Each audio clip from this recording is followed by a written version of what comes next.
ko po, galing po to sa mga magulang na mag-aaral. Kasi po, I told them na hayaan nyo, pagdating doon sa hearing, sa budget, i-raise ko to. Kung hindi nyo ako pagsasalitain dito, then... pinagsasalita naman po kayo. Hindi, kasi sinasabi, wag daw sagutin. Hindi, the VP would like to be the one to answer the question. Okay, thank you. We're teaching these kids to be corrupt when they grow up.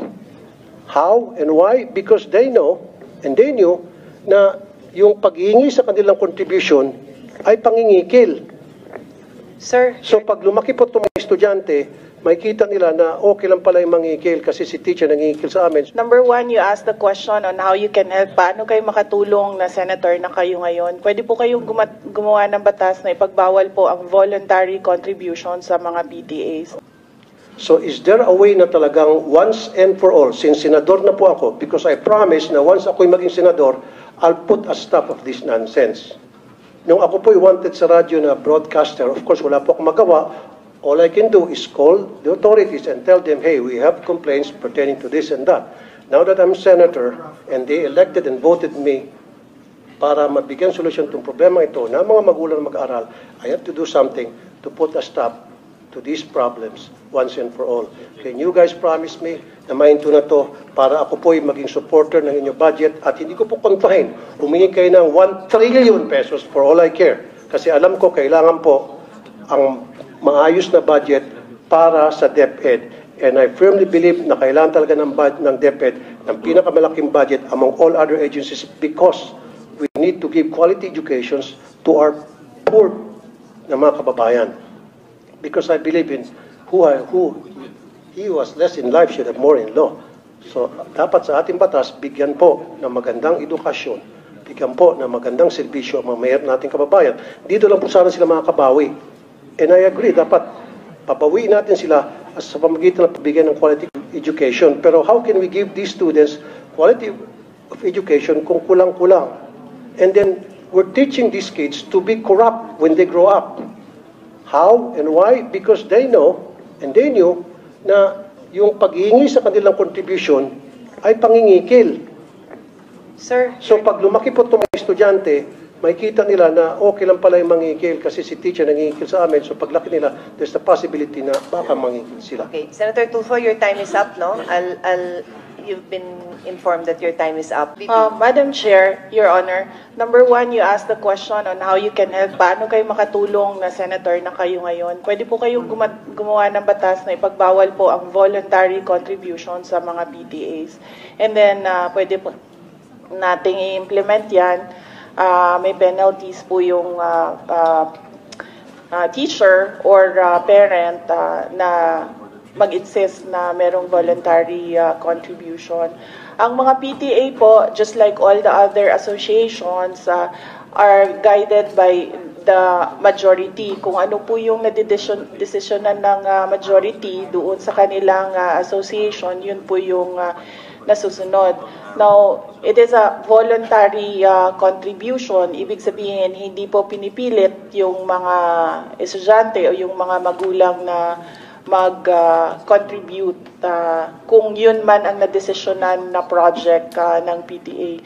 Marami po tayong mga stakeholders na iba-iba po yung projects nila sa ating mga paaralan. Hindi lang po mga PTA, but we have NGOs, we have private sector donors who partner with our public schools sa mga specific na projects nila in certain schools. Ganito po din yung ating mga PTA. Pinag-iisipan po ng teachers and ng parents kung paano sila makatulong sa eskwelahan para sa pag-aaral ng mga bata.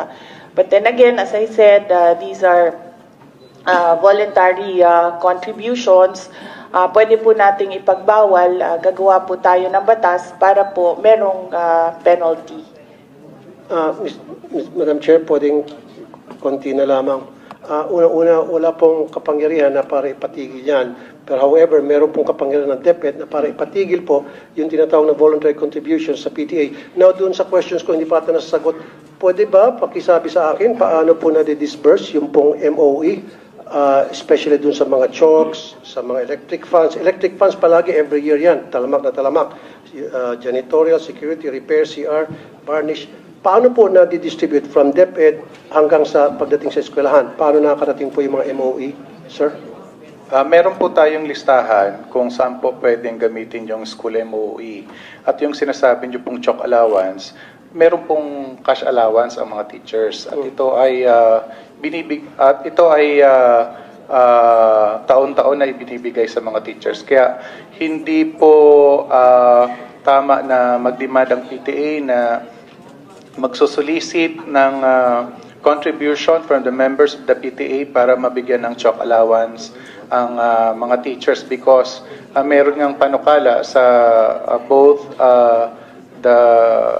both chambers of Congress na i-increase yung cash allowance to 10,000. Good. Kasi sir, katulad yan, aside from chalk, floor wax, pintura, varnish, alam ko kasi sa LGU, meron po atang allocated na 1% from the real property tax ata. Yes, Madam Chair, Your Honor, we take note of your advice. You don't answer, you don't sign department orders.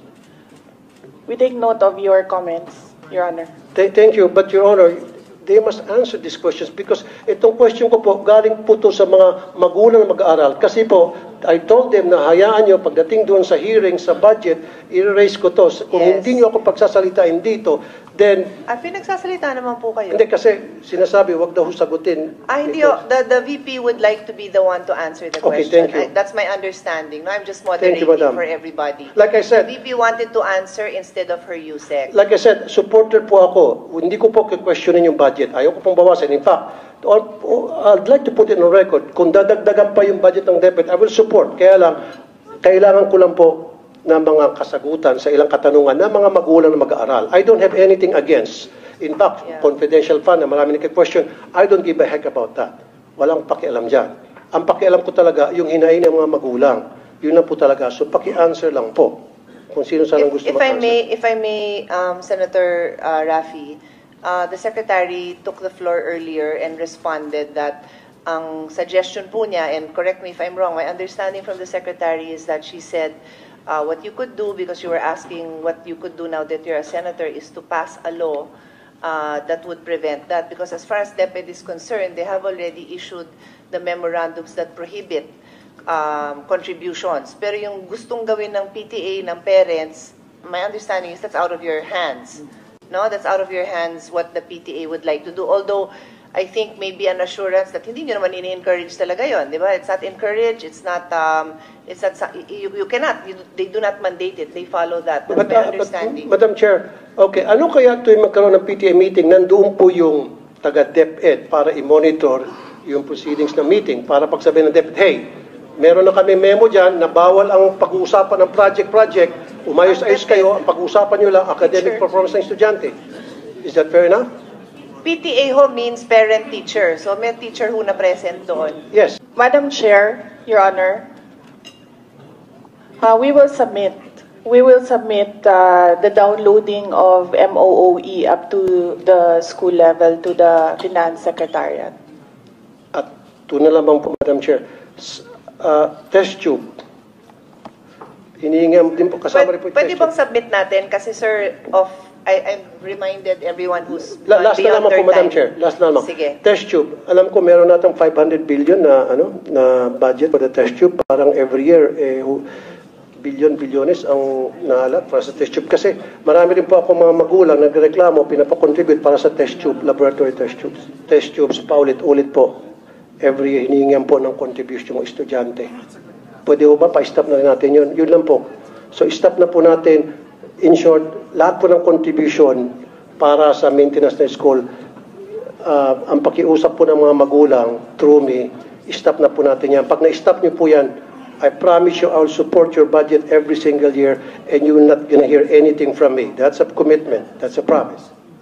Ito'y alang-alang sa mga magulang na mga lumapit sa akin. Madam Chair, Your Honor, we take note of the advice of the Honorable Senator Raffy Tulfo.